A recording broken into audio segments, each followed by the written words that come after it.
Everyone produces garbage. Sweden is no different, but it's what they do with that waste that is a bit unusual.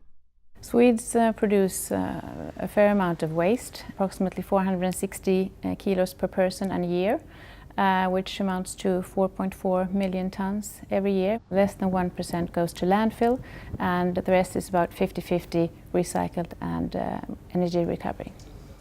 With recycling and sorting of garbage a way of life, Sweden is able to convert much of its waste into energy. With its 32 incineration plants, Sweden is considered the world leader in the field of waste to energy, or energy recovery. In Helsingborg, in the south of Sweden, about 40% of households get their district heating from garbage incinerated at the brand new Filborna plant. The waste that we use here comes from two main sources, the households and industrial waste. It is sorted, meaning that scrap metal, foodstuffs, glass, etc. has been sorted prior to incineration here. A good number to remember is that 3 tons of waste contains as much energy as 1 ton of fuel oil. So there's a lot of energy in waste. In Sweden we incinerate 2.2 million tons of household waste in these plants every year. Despite the millions of tons of garbage produced by the Swedes, the plants have an overcapacity. This has led to an interesting business for Sweden, the importing of waste from other European countries. Waste today is a commodity in a different way than it has been. It's not only waste, it's a business. We import approximately 800,000 tons yearly. We sell a service. It's mainly Norway, the UK, Ireland, Italy.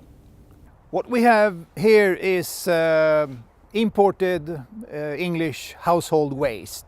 Each one of these weighs about 700 kilos, which corresponds to 200-250 kilos of fuel oil in energy terms.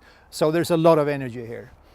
20% of the fuel that we use here at the Filborna plant is imported primarily from England. It is sorted waste. Metals has been sorted out, glass has been sorted out, foodstuffs has been sorted out. The English authorities, the English government is increasing taxes on landfills every year. So there's a pressure on finding other solutions than landfills in England. It seems like a win-win. Good business for Sweden and less landfill in Europe. But it's not without controversy. What about the environmental impacts of waste to energy? Is this clean energy? Well, it depends on how you look at it. Compared to the alternative of landfill, this is a much better solution. Having said that, all incineration of waste must be done in a proper manner. We are at half of the levels that are actually permitted. So we are far below the emission levels that the authorities has demanded from us. In a European perspective, every year some 150 million tons are landfilled every year throughout Europe. So there are huge amounts of waste.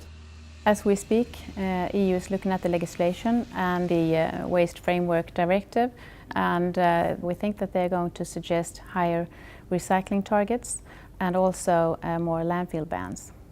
I think in the long run, the world needs to produce less waste. The world has a garbage problem. In the meantime, waste incineration and extracting energy from the waste is a good solution.